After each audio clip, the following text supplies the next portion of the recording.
La ilaha illallah, la mawjuda illallah, la ilaha illallah, la ma'buda illallah, la ilaha illallah, la matluba illallah, la ilaha illallah, la maqsuda illallah. Bismillahi tawakkalna ala Allah, la hawla wa la quwwata illa billah. Astaghfirullahal azim, astaghfirullahal azim, astaghfirullahal azim wa atubu ilaih.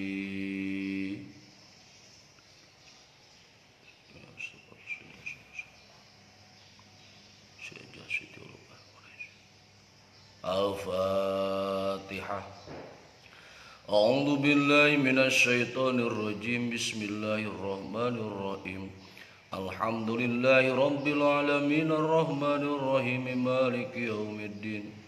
Iyyaka na'budu wa iyyaka nasta'in ihdinas siratal mustaqim. Siratal ladzina an'amta 'alaihim ghairil maghdubi 'alaihim waladdallin. Bismillahirrahmanirrahim.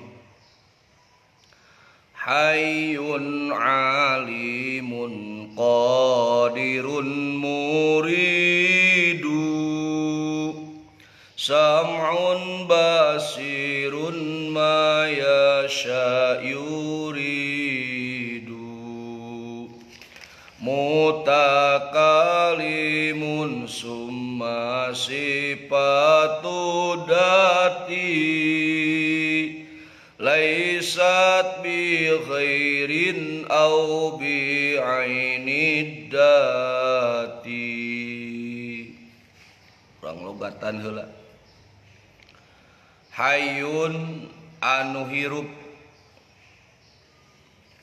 alimun anu uninga, qadirun anu kawasa, muridun anu ngresakeun, sam'un anu ngadang, asal nama sami'un ngan darurat nadom jadi sam'un, dengaruhan kana maknana tetep anu ngadang.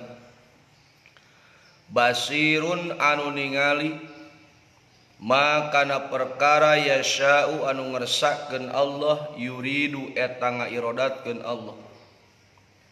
Mutakallimun anu sasauran, summa sifatud dati tuluy ari pirang-pirang sifat dat, laisat eta lain ieu sifat bi ghairin eta lian tidak, au bi ainid dati atawa datiah nadat. Pala wargi sadayana, sabada beres roes tuntas paragat, musannif nyaritakeun sifat ma'ani anu jumlahna ayat 7, lamun direken sifat idrok eueuh, atawa 8 lamun direken sifat idrok eta aya. Ayeuna musannif sejatandang makalangan ngawincik ngahiji-hiji milang misah-misah nyaritakeun sifat maknawiyah, anu mana nisbat maknawiyah jeung ma'ani di Allah jeung di makhluk beda. Lamun di Allah lazim malzum, lamun di makhluk mah elat maklul. Berarti samangsa-mangsa Allah kasipatan ku sifat ma'ani, maka misti, maka lazim Allah kasipatan ku sifat ma'nawiyah. Henteu merlukeun deui kana dalil, henteu merlukeun deui kana ayana adillah, henteu merlukeun kana ayatna deui hujjah, lantaran lantaran nisbatna lazim maljum. Hiji hayyun, wahai suwajabat laul hayat fahuwa hayyun. Dina sakira-kira ieu sifat hayat geus tumetep pikeun Allah, maka bukti Allah eta anu hirup. Ieu sifat hayat mangrupakeun mimiti sifat ma'nawiyah. Naon ari ngaran sifat ma'nawiyah? Ari sifat maknawiyah teh mangrupakeun ahwal, mangrupakeun tingkah.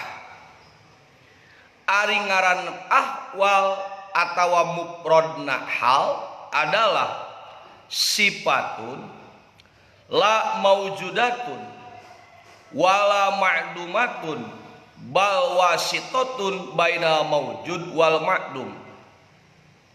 Balikan deui.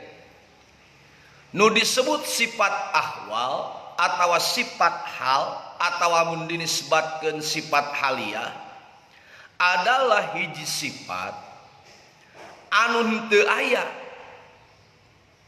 Da sifat nu aya mah ma'ani. Wala ma'dumatun oge lain sifat anu eueuh, dan nu eueuh mah sifat salabiyah. Da sifat salabiyah mah justru jadi sifat ku eueuhna. Naon atuh? Bal wasitatun bainal maujud wal ma'dum, balik ta perantara di antara aya jeung eueuh, di antara ada dan tiada. Baheula aya band ngaranna Utopia nyanyi ada antara ada dan tiada. Sebetulnya itu bahasa tauhid.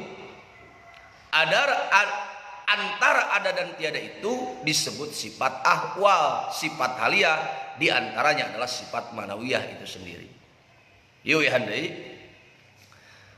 Sifat maknawiyah itu mangrupakeun ahwal, hartina sifat anu bangsa tingkah.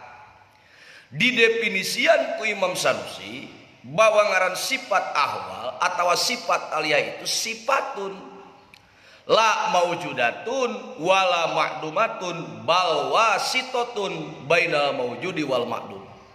Lain sifat nu bangsa aya dan nu bangsa aya mah sifat ma'ani. Lain sifat anu bangsa eueuh dan nu bangsa eueuh mah sifat salabiyah, tetapi wasitoh perantara ada dan tiada. Itu adalah sebut sifat ahwal. Tetapi tidak semua ulama sepakat tentang keberadaan sifat ahwal. Jadi ada yang percaya bahwa sifat ahwal itu ada juga yang tidak percaya bahwa sifat ahwal itu ada. Menurut ulama anu nyebutkeun bahwa sifat ahwal aya, nya sifat awal teh maknawiyah teh, maka umurun perkara eta teh kabagi opat. Perkara-perkara anu aya di muka bumi ieu, perkara-perkara anu sok kakeunaan ku hukum kemudian disebut umurun, eta teh kabagi opat. Hiji maujudat, dua ma'dumat, tilu ahwal, nomor kaopat iktibariyat. Uyandi hiji maujudat, dua ma'dumat, tilu ahwal, atau haliat. Nomor kaopat adalah i'tibariyat. Ieu lamun ulama nyebutkeun bahwa ahwal itu aya. Naon ari mawujudat? Ari mawujudat mah allati wujidat fil kharij bihai suturo. Perkara-perkara anu aya dina buktina kusa kira-kira bisa ditempo eta ngaranna mawujudat. Langit katempo, bumi kasaksi, itu ngaranna mawujudat. Atawa sifat ma'ani. Sifat ma'ani oge termasuk mawujudat. Naon sababna?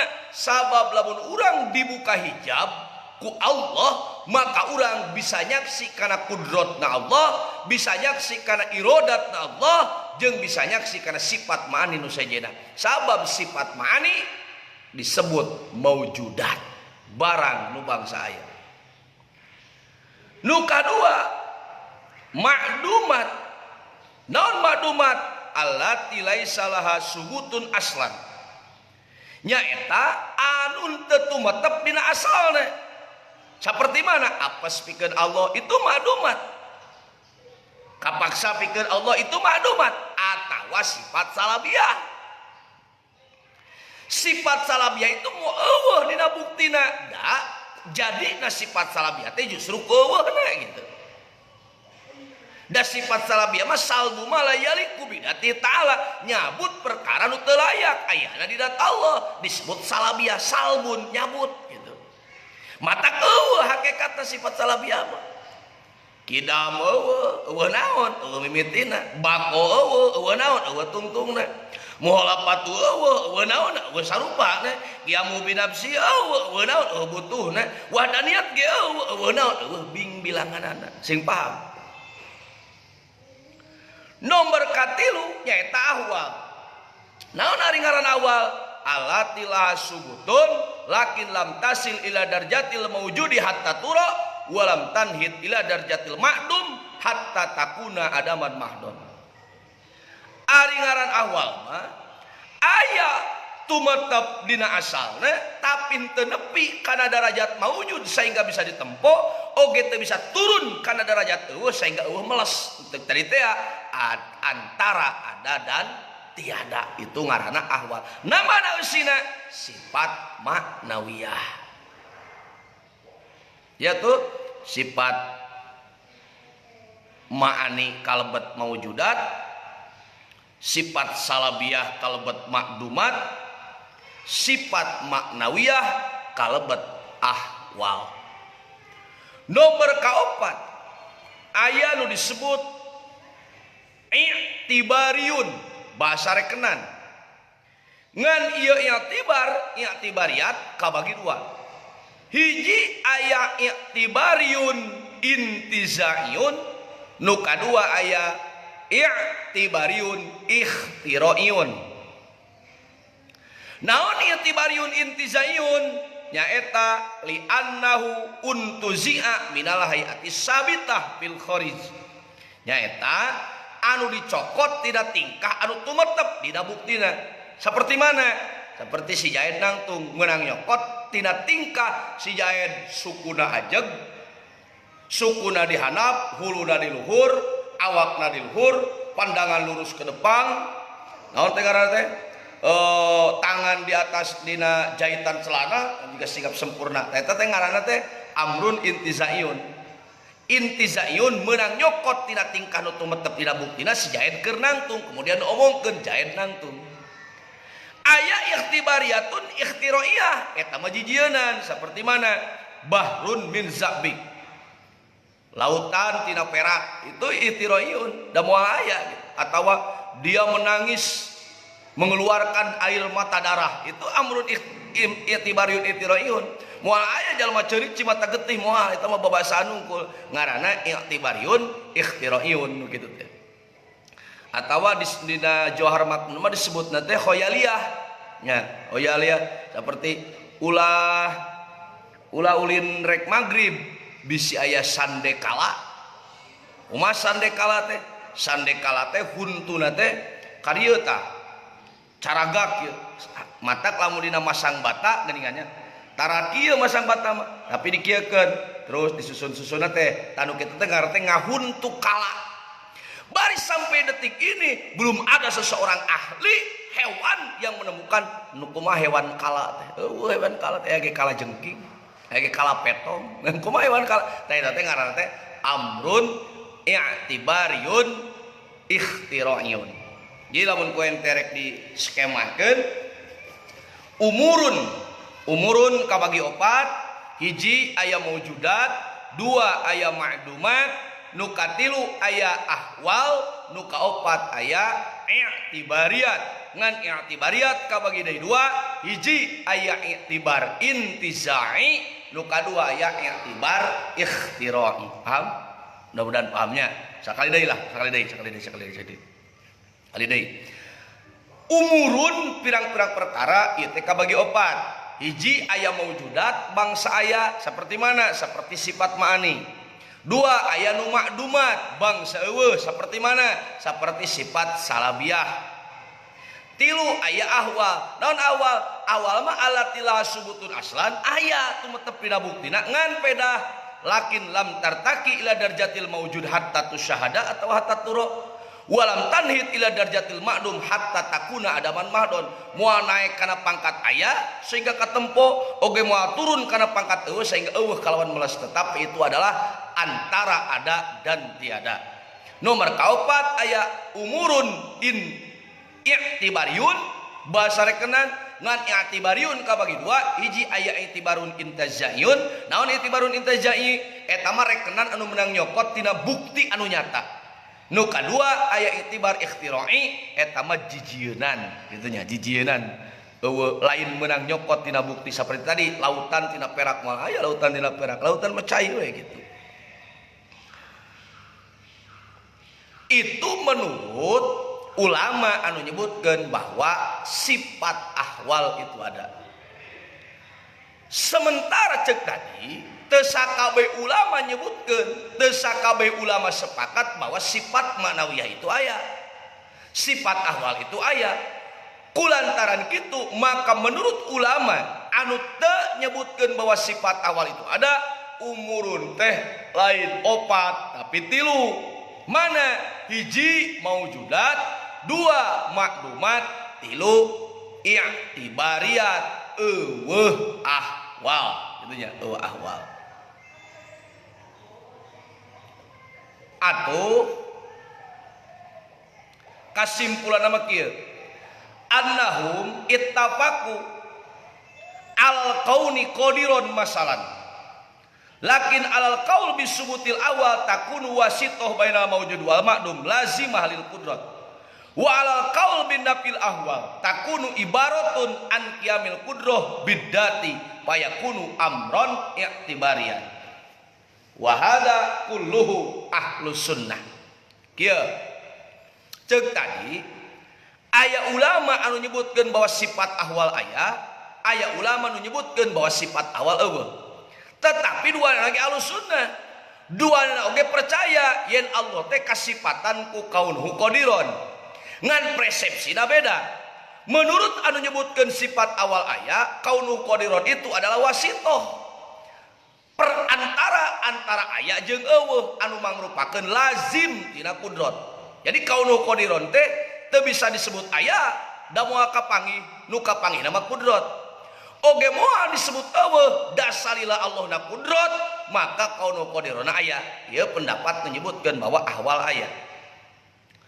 Pendapat kadua nu nyebutkeun awal eueuh, bener Allah itu kaunu qadiron, tapi kaunu qadirona itu i'tibariyat, rekenan tina naon? Rekenan tina Allah kasifatan ku sifat kudrat, maka Allah bukti anu kudrat. Itu bedana.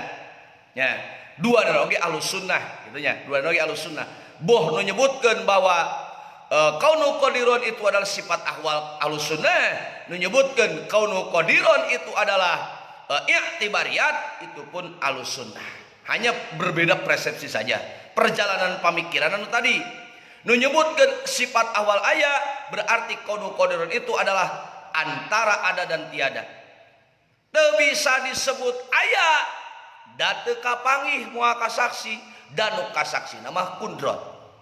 Teu bisa disebut eueuh dasa lagi Allah kudrot, maka Allah kaunuhu qadiron. Lah lazim teh itu tina kudrot. Itu menurut menyebutkan sifat awal ayat. Sementara menyebutkan sifat awal eueuh, maka kaunuhu qadiron itu adalah i'tibariyat. I'tibariyat teh naon? Tina ayana sifat kudrot pikeun Allah, maka muncul rekenan, muncul bahasa bahwa Allah kaunuhu qadiron. Kumari Mu'tazilah wa maindal Mu'tazilah payakinayatun anil qadiriyati aw kaunu qadiron bidatihi wa kadza yuqalu fil baqi wa hum fa in ankaru almani lam yunkiru al qadiriyah wal alimiyah wa ghairihima payaquluna qadirun bidati wa alimun bidati la ghairi dalik wa didalika yaquluna man ankarol ma'ani la yakuru illa ida asbata diddaha wa man ankarol ma'nawiyah bimanal qadiriyah wa nawa kafaro li'annahu yaljamu min inkaril qadiriyah isbatadid. Sementara Mu'tazilah itu najan kamari geus dicaritakeun manehna ingkar kana sifat mani, maka dina sifat manawiyah mah manehna teu ingkar. Percaya kana qadiriyahna Allah, percaya kana irodiyahna Allah, percaya kana alimiyahna Allah, percaya kana hayatiyahna Allah, percaya ngan peda percaya na manehna lain seperti urang. Ai urang mah percaya teh peda Allah kasifatan ku sifat kudrat maka Allah kono qadiron, ari Mu'tazilah mah lain. Kumaha Allah? Kumaha tuh manehna mah nyebutkeun Allah kono qadiron teh qadirun bidatihi. Allah kono aliman teh alimun bidatihi, tapi kanu sejena. Kulantaran itu maranehana boga tekad jalma nu ingkar kana sifat ma'ani mah teu kupur. Teu kupur. Kecuali lamun netepkeun kana didna. Teu kupur kana sifat kudrat, teu percaya kana sifat kudrat teu mata kupur, kecuali dibarengan ku netepkeun apes pikeun Allah namanya kupur. Ieu pendapat Mu'tazilah. Benten jeung kana manawiyah. Ari kana manawiyah mah otomatis lamun teu percaya kana manawiyah maka dihukuman kafir. Naon sababna? Ketika jalma ingkar kana qadiriyah Allah, maka secara otomatis eta jalma netepkeun apes pikeun Allah. Ketika jalma ingkar kana alimiyah Allah, maka secara otomatis eta jalma netepkeun bodoh pikeun Allah sehingga dihukuman kafir. Uihan deui. Ahlussunnah wal Jamaah dina menyikapi sifat maknawiyah ieu kabagi dua kaul. Hiji aya nu nyebutkeun bahwa sifat maknawiyah itu adalah ahwal anu mangrupakeun lazim tina sifat ma'ani nu geus tumetep, aya nu nyebutkeun itu adalah i'tibariyat. Dua dana oge paham Ahlussunnah wal Jamaah. Sementara Mu'tazilah manehna oge percaya ayana sifat maknawiyah. Ngan beda pendapat manehna beda. Kumaha bedana? Mun ceuk urang mah Allah kaunu qadiron teh hiji, imma itu adalah ahwal wa imma itu adalah i'tibariyat. Tetapi cek manehna kaunu qadiron teh adalah qadirun bidatihi. Kaunu muridan itu adalah muridun bidatihi. Cek manehna mah kitu. Sehingga ku pendapat Mu'tazilah anu eta, Mu'tazilah teu dihukuman kafir. Naon sababna? Bener Mu'tazilah teh ingkar kana ma'ani, tapi teu ingkar kana maknawiyah. Sementara nu ingkar kana sifat ma'ani ieu teu kafir kecuali bari netepkeun did eta ma'ani di Allah. Teu percaya aing Allah kudrat, teu kafir kitu hungkul mah. Ngan teu percaya aing kudrat justru Allah mah azu apes eta nu kafir. Benten jeung lamun ingkar kana manawiyah maka eta mah otomatis kafir. Naon sababna? Sabab ketika aya jalma ingkar kana maknawiyah maka secara otomatis dia telah menetapkan didnya. Terpercaya karena Allah kaunu qadiron maka secara otomatis dia menyatakan kaunu azizan. Terpercaya karena kaunu muridan maka secara otomatis dia menetapkan Allah kaunu karian sehingga langsung kafir. Dinya dibenten hukum. Ya kayak ini terpercaya karena ma'ani mah teu mata kafir kecuali dibarengan ku netepkeun kana didna.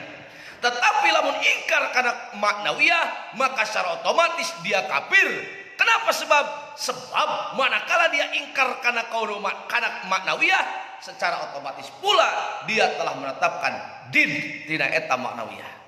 Paham? Iji tanya,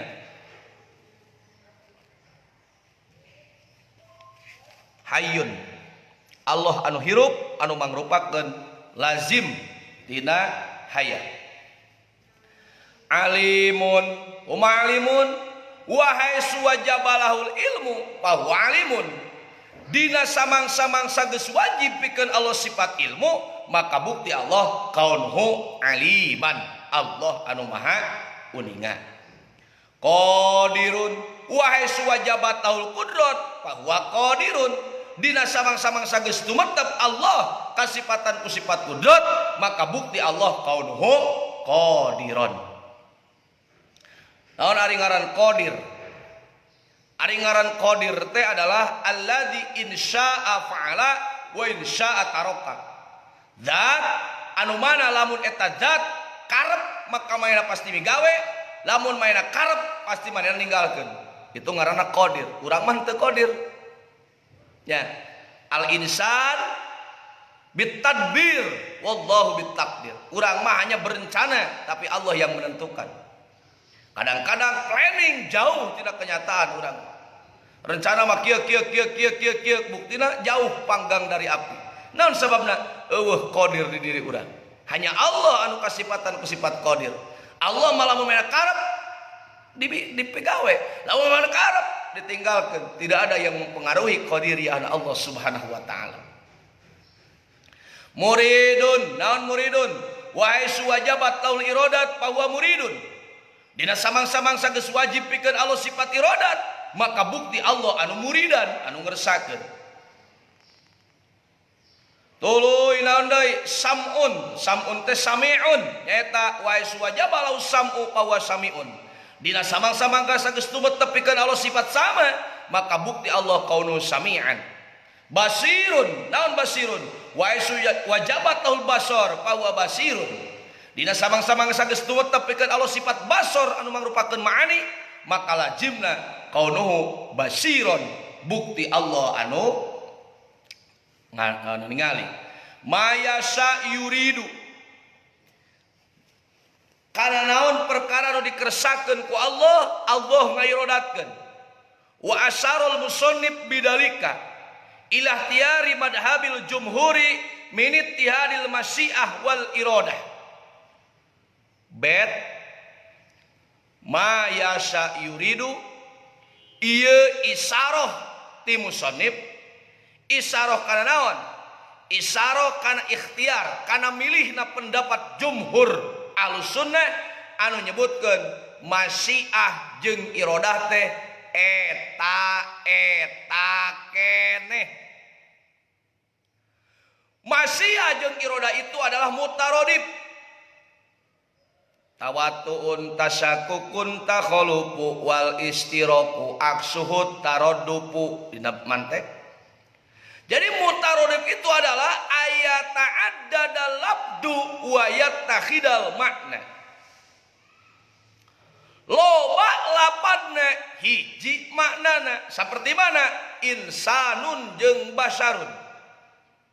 Insanun teh basarun teh, basarun teh insanun teh. Seperti mana? Seperti asadun jeung godon par. Asadun teh godon partea, godon parte asad teh, itu ngaranna mutaradif, nisbat mutaradif. Di dia bet mayasa yuridu, ieu pun adalah isyarat musannif bahwa dipilih pendapat jumhur ulama nu nyebutkeun bahwa masyiah teh iradah teh masyiah teh. Jadi sok aya bahasa masyiah, sok bahasa iradah, eta keneh pangresa, pangarep ya Allah Subhanahu wa taala.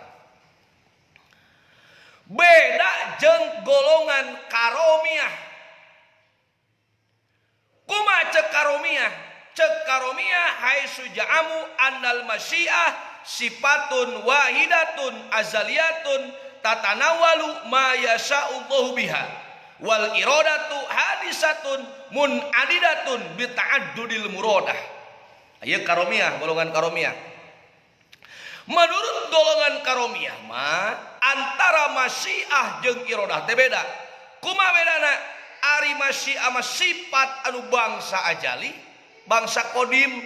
Masyiah mah ari iradah mah sifat hadisah, sifat anu bangsa anyar, gitunya.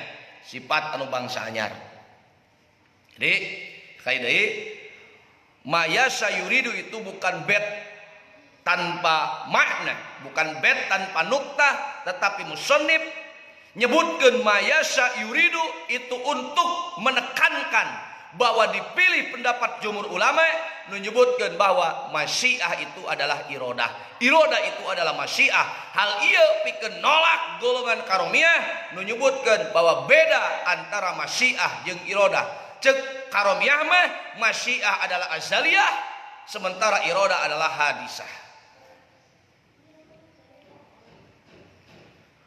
Wa muradatuhu ta'ala huwa su'unuhu fi khalqihi. Nu dimaksud ku Allah teh adalah pirang-pirang tingkah nu aya di makhluk Allah. Ya aya hiji dongeng dihikayatkeun hiji ulama namina Ibnu Sajari. Ibnu Sajari pada melanana sok ngabulak-balik di dadarsanana dawan Allah kulla yaumin huwa pisan, surat Ar-Rahman ya. Hayu we diulang-ulang. Kulla yaumin wa pisan. Hiji waktos aya nu naros. Aya nu naros ka Ibnu Sajari. Masa nu rabbikal ana. Keur kumaha tingkah pangeran anjeun ayeuna wahai Ibnu Sajari?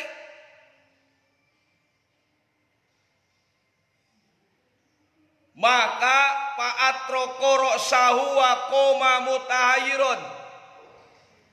Maka anjeuna ngetrok-ngetrok kana sirahna bari bingung kieu we. Ning lamun jalma bingung nya anu nanya teu bisa kieu. Nepak tarang cek sudah mah kumaha ieu.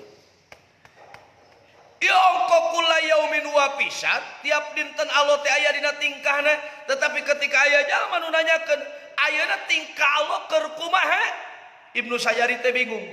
Anjeunna ngetrokan kana sirahna kieu. Nepikeun ka lieur bingung kumaha ngajawab, kumaha tingkah lo ayeuna. Panama bakatku bingung nepikeun ka kulem. Geus kulem paroan Nabi sallallahu alaihi wasallam ngimpen papendak sareng Kangjeng Nabi. Awas. Lamun ngimpen papendak sareng Kangjeng Nabi itu adalah asli sareng Kangjeng Nabi. Sebab Kangjeng Nabi mah moal bisa mutasawwiro bis syaiton, moal bisa digambarkeun ku setan. Gitu ya. Benten sareng papangi jeung Madonna jeung Marilyn Monroe jeung Luna Maya, wah eta mah setan jurig. Papendak sareng Kangjeng Nabi mah asli Kangjeng Nabi. Papendak sareng Kangjeng Nabi, betapa bungahnya Ibnu Sajari. Teras ajeuna naroskeun eta pertanyaan ka Kangjeng Rasul. Masa nu rabbikal ana? Pertanyaan keur kumaha tingkah pangeran anjeun ayeuna.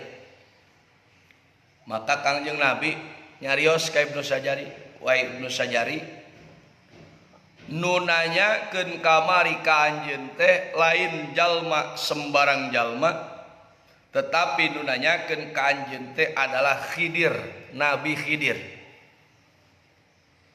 Awas, cek kamari tentang siapa itu Khidir itu ikhtilaf.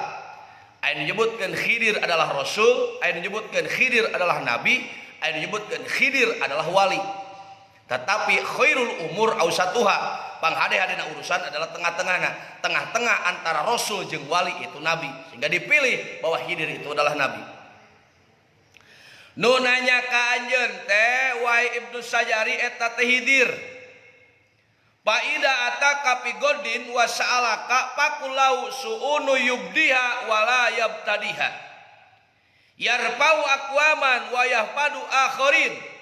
Geus kieu Ibnu Sajari.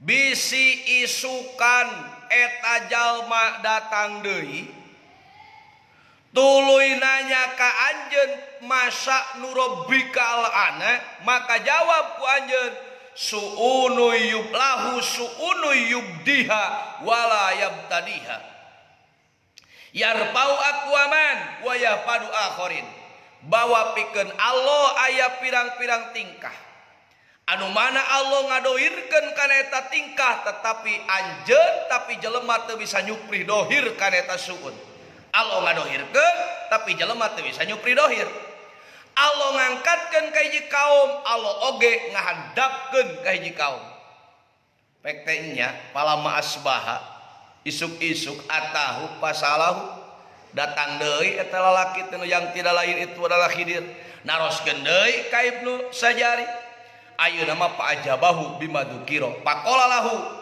sholli alaman alamaka sabada ngajawab kitu Khidir terangan bahwa ieu jawaban teh bukan jawaban asli dari Ibnu Sajari tetapi terang ieu jawaban ti Kangjeng Rasul sehingga anjeunna ngajawab sholli alaman alamaka kudu maca sholawat anjeun ka jalma nu ngawurukan ka anjeun nyaeta Kangjeng Rasulullah sallallahu alaihi wasallam. Nah itunya. Jadi bisi aya nu nanyakeun ka ente ayeuna pangeran anjeun keur naon maka jawab ku anjeun lahu suunun yubdiha wala yabtadiha yarfa'u aqwaman wa yahfadu aqwaman itu jawaban adalah jawaban nu diwurukeun ku Kangjeng Rasulullah SAW ka Ibnu Sajari melalui impenan ketika anjeunna didongkapan ku Nabi Khidir alaihi salam mutakalimun wahai suwajaba lahu al kalamu bahwa mutakalimun ketika geus tumata pikeun Allah teh sifat kalam maka bukti Allah anu mutakalim kaunuhu mutakaliman wala hilafari arbabil madahib wal milal fi annahu ta'ala mutakalimun bedana di antara pirang-pirang madhab jeung di antara pirang-pirang agama sesungguhnya Allah itu mutakalim gitu ya. Jadi berdasarkan madhab apapun Allah itu mutakalim berdasarkan milal apapun hari milal te golongan agama aya kitab Al Milal wan Nihal Syakandari ya Al Milal wan Nihal berdasarkan golongan apapun berdasarkan madhab apapun semuanya sepakat Allah itu mutakalim tetapi nu beda adalah makna kalamna tos dipayunnya. Jadi menurut kumaha bedana? Menurut Ahlussunnah wal Jamaah kalam Allah itu laisa biharfin wala sautin munazzahatun anil i'rab wal bina wat taqaddum wal akhir.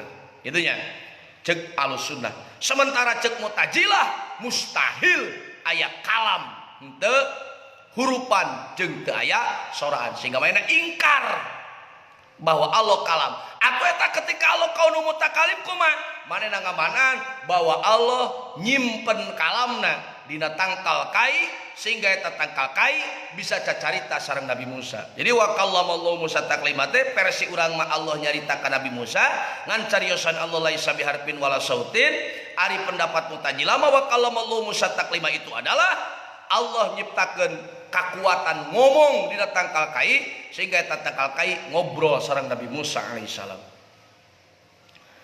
Summa sifatu dati laisat bi ghairin au bi aini dati tuluy ari pirang-pirang sifat dat mana kudrat irodat ilmu ayat sama basor jeung kalam sing inget eta teh laisat bi ghairin wala biaini dati lain datiah nadat oke lain lian tidak was lain datiah nadat jeung lain lian tidak laisat biaini dat walaisat bi ghairi dat lain datiah nadat jeung lain lian tidak sing pameula lain datiah nadat lain lian tidak itu sifat dat Fa in qila asyai imma ayakuna goiron wa imma ayakuna ainan fala yuqalu qauluhum laisat bi goiridat wala bi ainidat tuluy aya nu nyangga yeuh wa ari perkara tengan dua imma datiah nadat wa imma lain lian tidak gede ari perkara teh imma datiah dat wa imma lian tidak ieu dat urang berarti lamun mane berarti lain dat urang kan kitu perkara teh sementara cek tadi sifat dat lain datiah dadat jeung lain lian tidak teu kaharti wa da perkara mangan dua mun dat mun lain dat sementara ieu dat lain dat lain teu kaharti ku aing wa bisa anu nanya kitu jawab ujiba bi anna nafyal ainiyah dohirun id minal maklum anna haqiqata dat ghairu haqiqati sifat wa ila lazimat hadus sifat wal mausuf wa huwa la yuqal wa amma nafyul ghairiyah fal muradu bi nafyul ghair al mustalahu alaihi wa huwa al ghair al munfik la mutlaqul ghair fal mana anna laysat bi aididat wala bi ghairidat ghairu munfikkan fala yunafi anna haqiqataha ghairu haqiqatidat lakinna laysat munfikatun anidat. Jadi kieu jawabanana dina masalah ngeuweuhkeun datiah mah lain dat itu dohir naon sababna bener sifatnya lain dat lain sifatnya lain datiahna dat bener geus dohir eta geus kitu sabab lamun sifat adalah datiah dat itu adalah sifat berarti bakal ittihadus sifat wal mausuf ngahiji antara sifat yang disifatan sementara eta mustahil karena hiji tah kakara ngelatan sifat lain dat ayeuna dina masalah perkara sifat teh lain lian tidak kumaha eta maknana makna nu dimaksud di dieu goiriyah anu bangsa istilah kumaha nyaeta al-ghair al-munfik nu sejen anu pecat sementara sifat memual pecat sama sadat Allah aya maka sifat aya teu bisa pecat teu bisa pisah mata disebut weh lain lian dat we handeui sifat lain dat jeung lain lian tidak dina mikirkeun ngarasionalisasi sifat lain dat mah gampang kumaha gampangna kieu bener sifatnya lain dat lain sifat sabab lamun sifat mangrupakeun dat atawa dat adalah datiana sifat maka bakal ittihadus sifat wal mausuf ngahiji antara sifat jeung mausuf sementara eta teh mustahil sabab beda antara sifat jeung mausuf hiji tah ayeuna dina naakulikeun dina ngarasionalisasi sifat teh lain lian tidak kumaha rasionalisasina kieu nu dimaksud lain lian tidak ti dieu lain lian tidak nu bangsa istilah naon nyaeta anu sok pecat naon sababna sabab sifat Allah moal bisa pecat ti dadat Allah kulantaran kitu disebut lain lian tidak lain dat lain tidak oge lain kunaon disebut lain dat sabab lamun lain dat maka bakal ittihadus sifat wal mausuf kunaon lain lian tidak lantaran moal bisa pecat antara sifat jeung mausuf siga lieur tapi henteu lah sebenarnya nya bisa disederhanakan laisat bi ghairin au bi aini dat sifat teh lain datiah dat oge lain lian tidak kumaha lain datiah dat lamun sifat datiah nadat maka bakal terjadi ittihadus sifat wal mausuf sementara itu adalah mustahil kunaon sababna disebut lian tidak lain lian tidak bi ghairi datia sabab lamun lian tidak maka bakal pecat sementara ieu mah moal pecat maka disebut laisat bi ghairi dat kitulah nya cekaplah sakitu kanggo dinten ayeuna mah kantun enjing ta'aluk sifat kudrat bilih aya nu bae naroskeun terutama seputar tauhid mangga diantos nyilih bilih aya nu bae naroskeun urang ausula nadumna sareng